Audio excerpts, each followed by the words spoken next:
Hello, everyone, and welcome to my course, Being the CEO of Your Own Life. I'm here to share with you some amazing neuroscience as to why and how you can create the reality that you're looking for. It's possible, it's scientifically proven, and it's not as hard as you think. If you're feeling stuck with self-sabotage, limiting beliefs, or just wanting a new reality for yourself, even if it's a small one, you have it within your power to make that happen. So let's jump straight in and see how we begin and learn why. It all starts with the power of thought.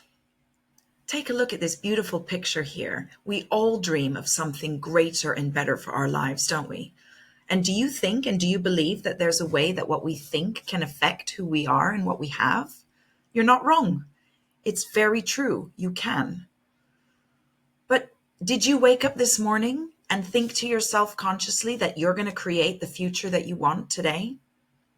Do you know why we get blocked sometimes and we don't? It's because you don't believe that that's true or that's possible for you. So why don't you believe it? What have you done to train yourself to believe that you're not worth what you maybe dream of? And if you knew in your gut that it was absolutely possible for you to speak into existence a new reality for yourself, and that your vision was actually true and could come to life for you, why would you spend another day not making that happen?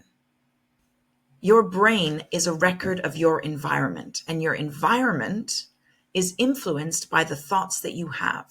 What does that mean?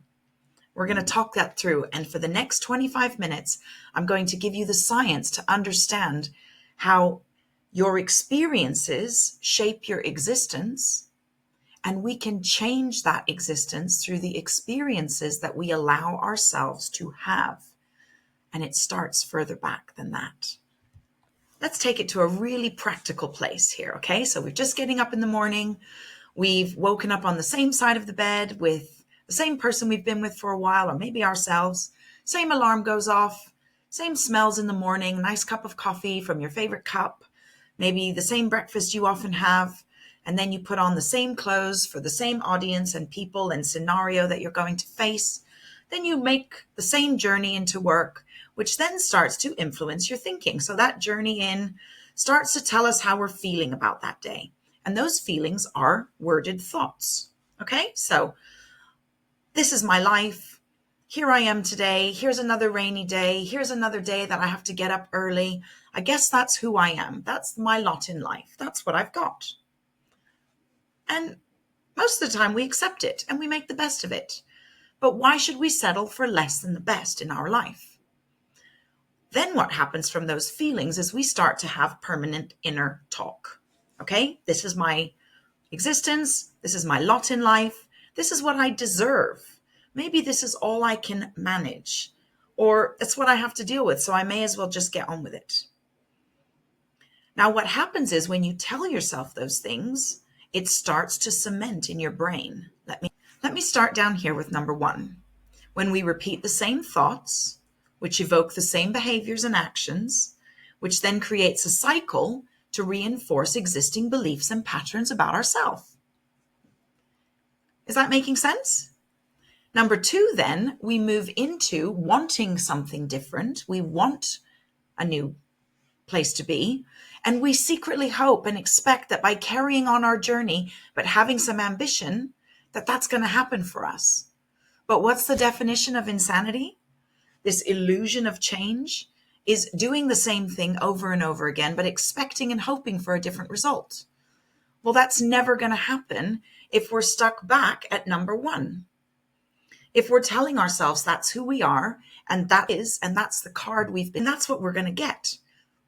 Now, when I was a little girl, I was born into horror, abuse, suffering, pain, emotional, mental, physical, sexual abuse from the time I was a very young child of the age of 3 all the way until I was 20 years old. Now, this was my existence. That's what I knew.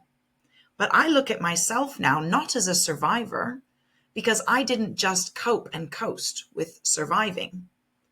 I am a thriver. And why? Because I had to change the rhetoric in my head. I had to change the language in my brain. I am worth X. I can achieve X. I don't deserve pain. I did not deserve what happened to me. In fact, for many years, I actually deleted it, and I verbally created in my head a new existence for myself and a new past. It wasn't 100% different from what I had. It just deleted all of the horror. And that's what I maintained. And it's, in a way, it rewired my brain to believe that my life was positive. So by placing positivity on my brain, I was able to overcome and to create a new existence for myself. Now, another story for another day is I've had to go back and look at some of that horror and bring it back into existence in order to deal with some lingering trauma. But we'll cover that in another day, and I'll show you how I'm getting over that. But this illusion of change, of just pretending or hoping or wishing that you're going to have the better life, is insanity. And this is where we have to make a conscious change. It's essential. So let's look at how we do that. So here we go. Let's look at how we do that.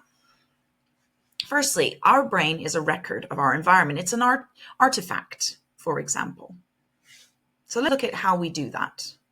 So to start off with, our brain is a record of our environment. It keeps track of, it's a file of facts of all of our experiences, a bit of an artifact of your life.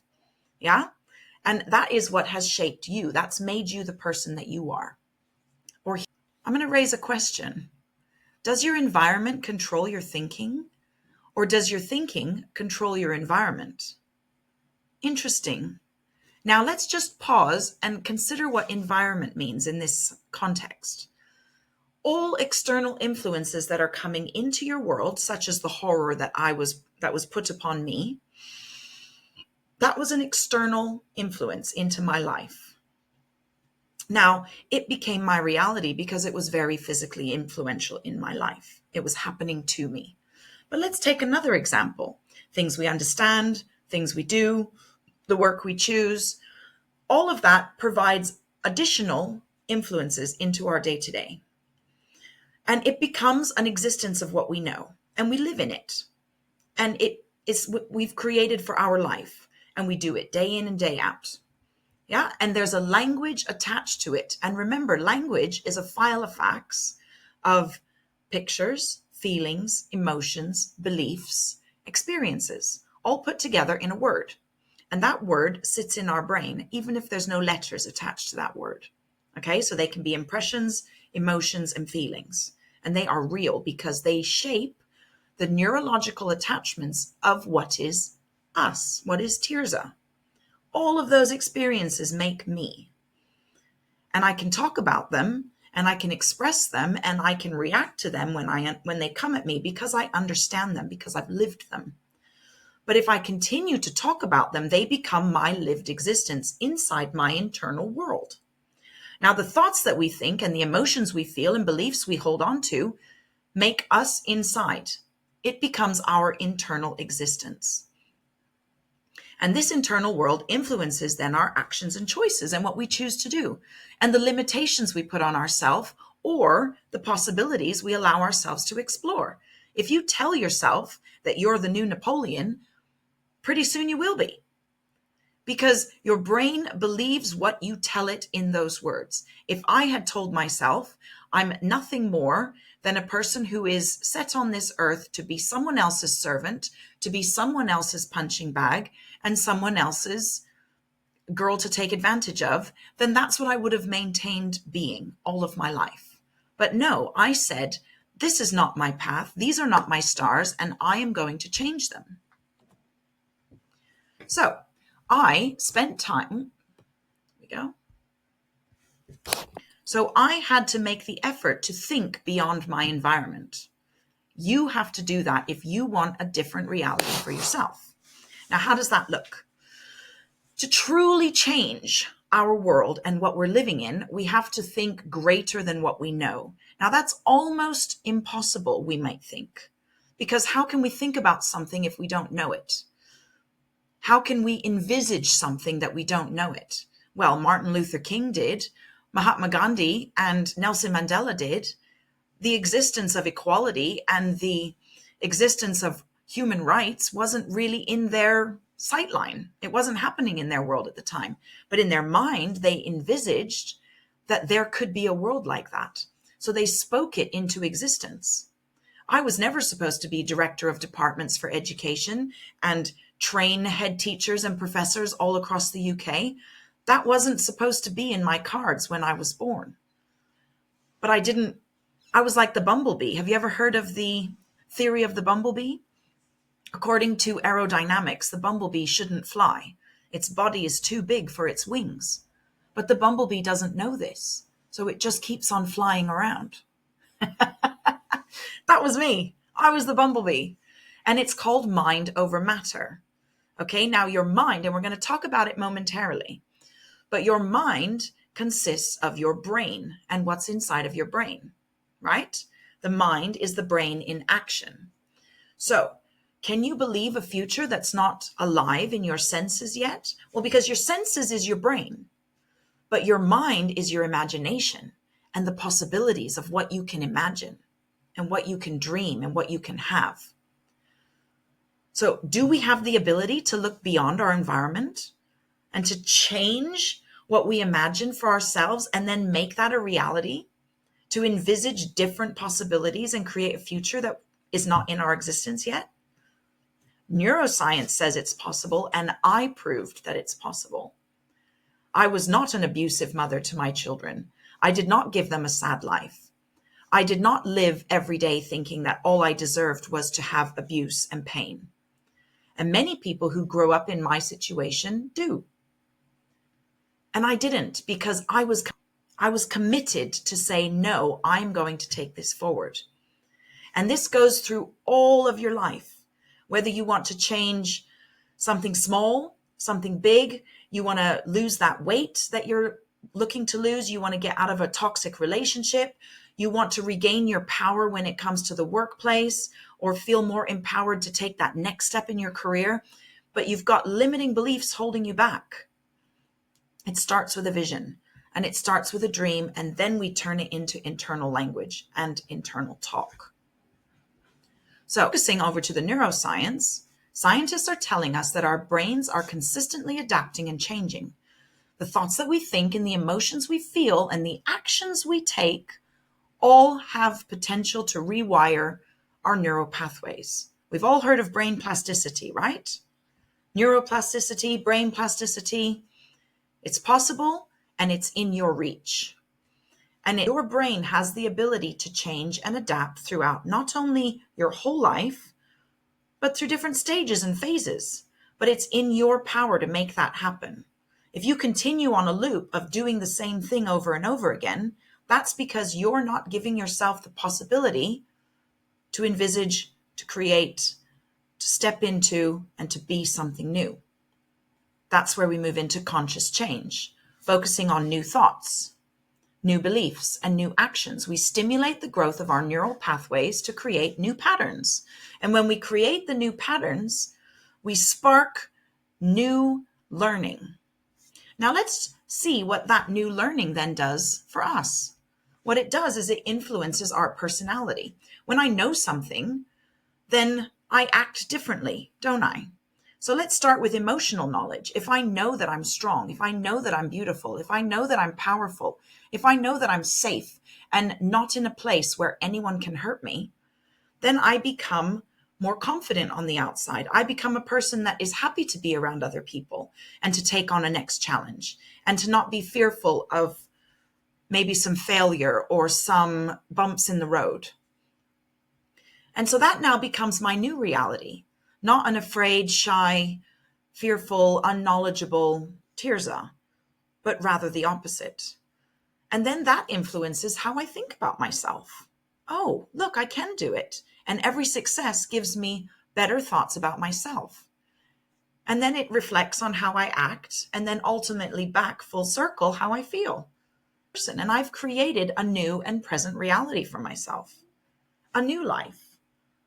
And I'm now in a position where I'm going through another metamorphosis and creating an even greater life for myself. because I'm not happy with the place I'm in now. So I want to take it to the next level. So I'm going through the process again, and I'm really glad you're here to join me doing it. So I'm focusing on the thoughts that I'm thinking, the behaviors and habits that are then coming after. Yeah.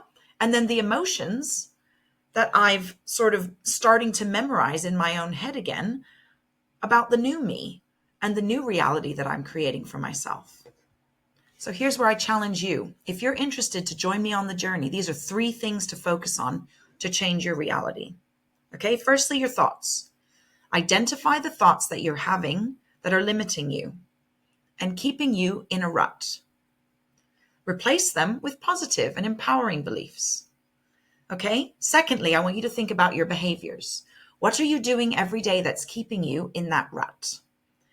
In the rut of, this is my norm, this is my existence. And I want you to change at least 1 or 2 habits that align with your new desired reality. I want to be X. I want to be out of said relationship. I want to break the trauma bond in my life. I want to move away from days where I feel restrained or held in a box. So what are you going to do to change that behavior? And thirdly, I then want you to think about your emotions. Cultivate positive emotions such as gratitude and joy, and strive for peace. Stand up for yourself for peace in your life, because when you're peaceful and you feel safe and you feel that you can make mistakes or try something new or be in a safe position to expand, that's where you're going to really have the guts that you need to go forward. So let go of emotions that are holding you back, those limiting beliefs. Okay, I can't wait to see you in the next intro video. Take what I've said at the moment, think about it, and come back to the next video, and we're going to go even deeper.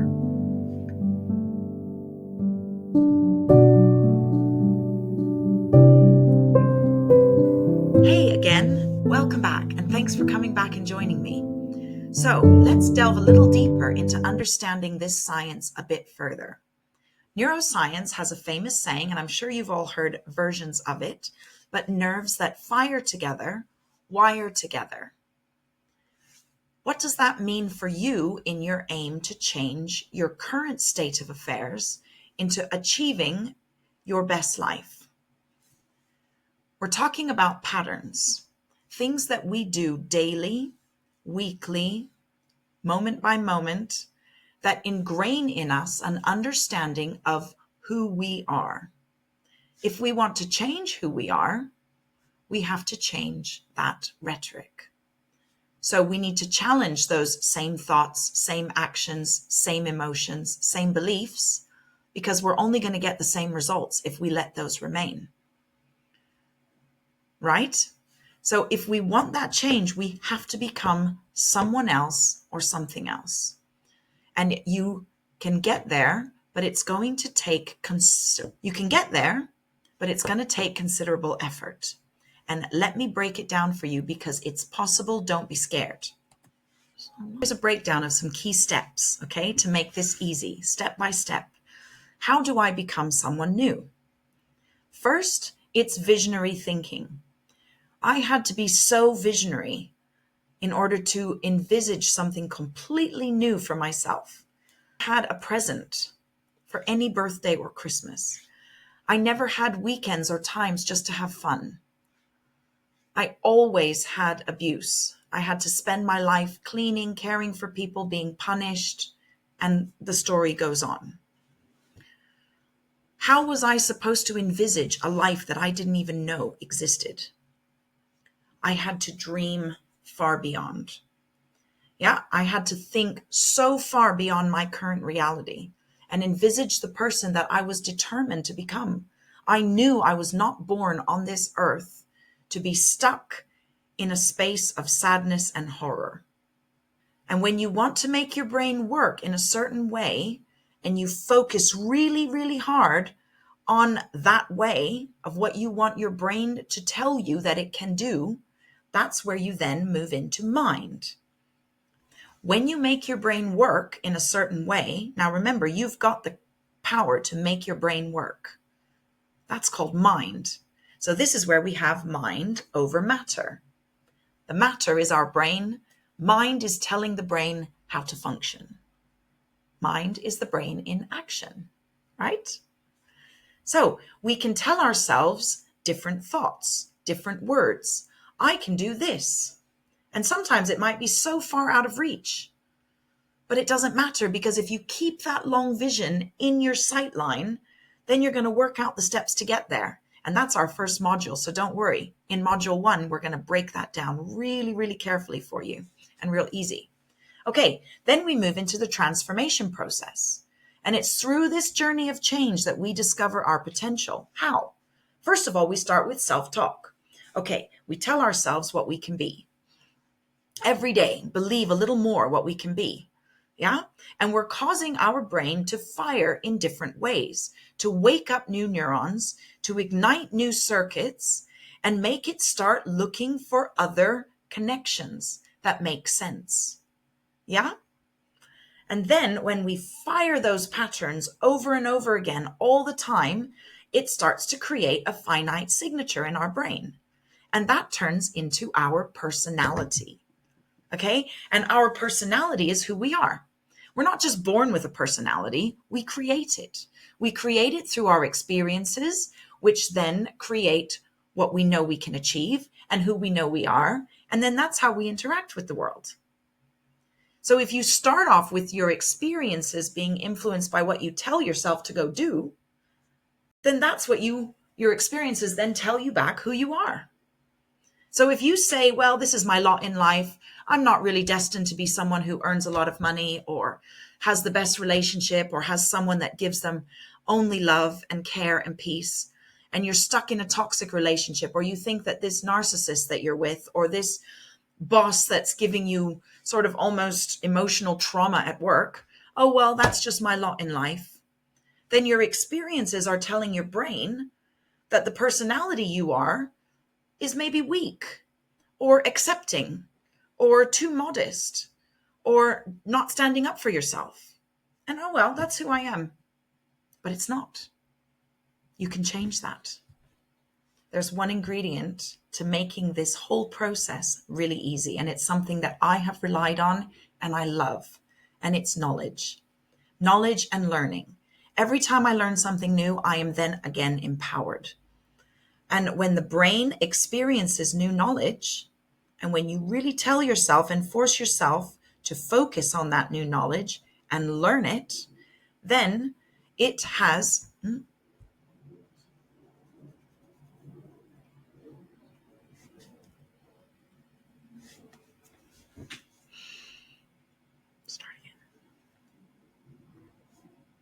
There's one ingredient that makes this whole process possible.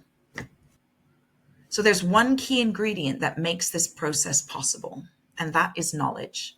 It's something I hold dear, and it has been my savior from the ages of 20 until 35. I've focused wholly on learning the neuroscience of how my brain is wired, learning the effects of trauma and how it influences me, learning about human rights, children's rights, everything that I needed to know in order to get me to have the right language in my head to start to make new connections in my brain. And then what happens is the learning embeds in the mind, and all those neurological connections start to really hardwire. Then it turns into memory. Okay, so every time you learn something new, you form new connections and pathways in your brain. And those brain pathways are wired through the synapse in the middle. But that synapse only stays really firm and strong for your whole life if you go over and over and over it. Then you remember. And remembering our action. So to define that, remember, learning is the forging of new connections, and remembering is the maintaining of them. So if we want to maintain and really truly remember, then we have to do it again and again and again and again. And it's the same with negative or positive. So if you find yourself going over negative experiences and allowing yourself back into those negative spaces, then what's happening in the brain is you are solidifying that synapse to lock in that memory and that knowledge, which then influences who you are as a person. Why would we do that in a negative way, right? I love this slide and it highlights it even more. Our thoughts are a language of our brain, and our feelings are a language of our body. Now, how many times have we felt something really bad and then acted in a way that maybe wasn't the best? You're mad about something and then you shout at somebody that you weren't actually really angry at.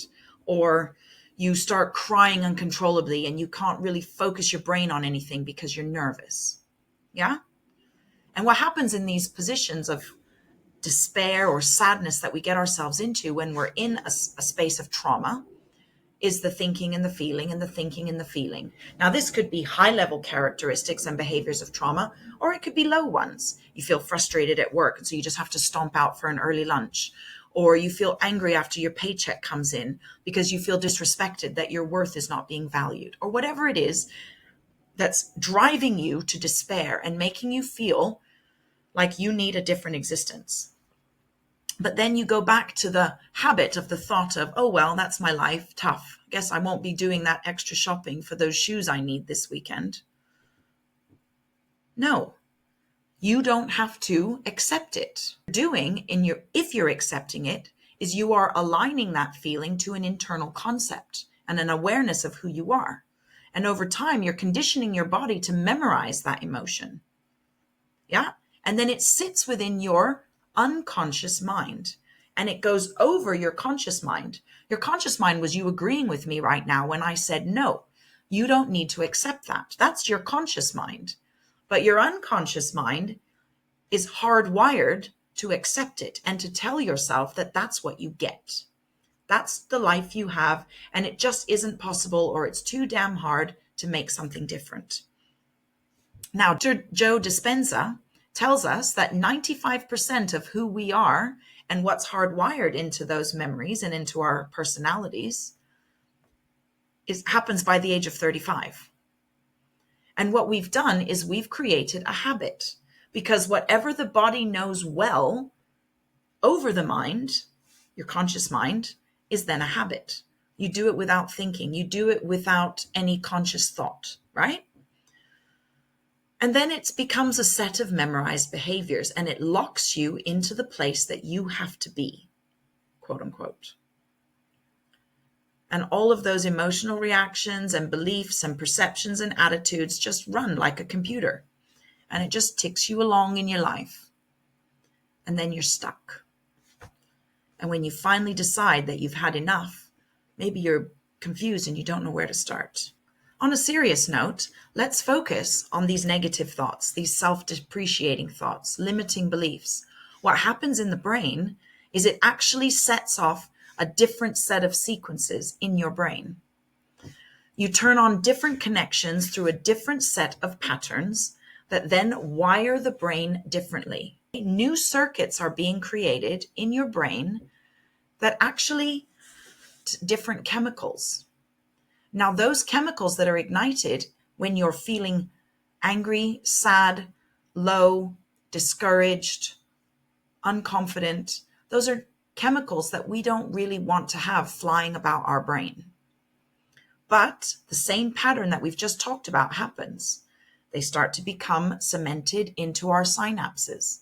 And then we start to accept those feelings of sadness and being unhappy and feeling unworthy and feeling unloved, or that we're not worth the level of love that we would hope for. And they're locked in. And we've done that through self-talk and through self-sabotage. So if we know that every time we have a thought, we make a chemical, why would we be so cruel to ourselves to have negative ones? Why do we want negative chemicals flying about our brain? Joyful thoughts, visionary thoughts, empowered thoughts, self-love thoughts. Those are the ones that thrust us into a position to have the possibility of the life that we're looking for. New patterns, new sequences, and new combinations are formed through those thoughts, and if they're positive ones, we can create a new personality because we're telling ourselves what we believe we can achieve, and therefore we're acting on that. And then when we act on it, we see how amazing we are. We get all the confidence in the world, and our superpower comes out. The reverse happens with the negative chemicals. So let's focus on getting that dopamine and that serotonin and that epinephrine and all of those positive chemicals floating about so that we can have the change in our life that we want, and we can better and more easily envisage it. And then we can make it a reality. What did Disney teach us? Your dreams can come true. It's neurologically proven that they can. Mr. Disney got it right. Let's remember, the brain and the body are continually in conversation with one another and working together. And we talked about our unconscious mind versus our conscious mind. Look at the difference in percentage. All of those inbuilt habits happen without us really having much cognitive thought. Oh, I want to have my amazing positive personality. Oh, but I'm just a negative person. Never mind. That's who I am. Oh, I really want to have my big dream life. And I want to have this new reality for myself. Oh, but I'm not really worthy of that. It's not really who I am. It's not my card that I've been dealt. I want to have a wealthy life and have a comfortable existence and be really, really healthy and have all the time and money I need to make me well in my older years. Oh, but I'm not really smart enough for that. I'm not really one of those rich people. Whatever your limiting belief is, and that's locked into your unconscious mind, is going to take concerted energy and effort to change. And what we need to do is we have to recondition the body to a new mind. If you want a new reality, you have to have a new mind, and you have to recondition your brain and your thoughts and your body and actions so that you get a new mind to give you the life that you want. It's inspiring to see, and the possibilities of what we can achieve are remarkably endless. To give ourselves the platform to think beyond the world that we know. So I'm going to leave you with this challenge. To truly change your life, you have to shift your thinking beyond the confines of your familiar environment.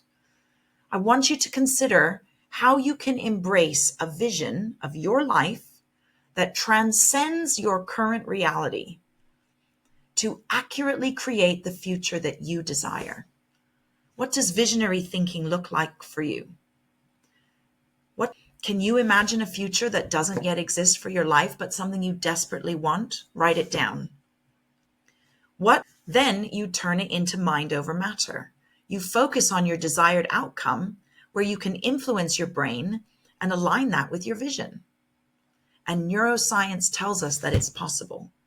Our brains are malleable and they're capable of the response that we need in our own minds in order to move our thoughts and our actions into something positive that we are dreaming for ourselves. I can't wait to go on the next 6 weeks of a journey with you so that you can become the new you. I know you can CEO your own life. You can start bossing that life that you're looking for, because all you have to do is rewire your thoughts, which then transforms your actions and then gives you new beginning emotions. I can achieve this. I can do it. And when you see yourself doing it, the emotions around empowerment and strength and self-belief are off the charts. You will transcend into a world of power that you never thought you had. So join me on my 6-week challenge, and I cannot wait to see you for 12 minutes a day. If you want to know more about what I'm talking about and learn how I was able to overcome that very difficult time of my life and the transformation into someone that was strong and confident and lovable and happy, then follow my course. And I can't wait to join the journey with you, because I get little practical tasks and worksheets and evaluation forms, etc., where you can do this journey with me. And I'm doing it now too myself. So we're going to do it together and share our knowledge together. So click on the link below, and I can't wait to see you in Module 1.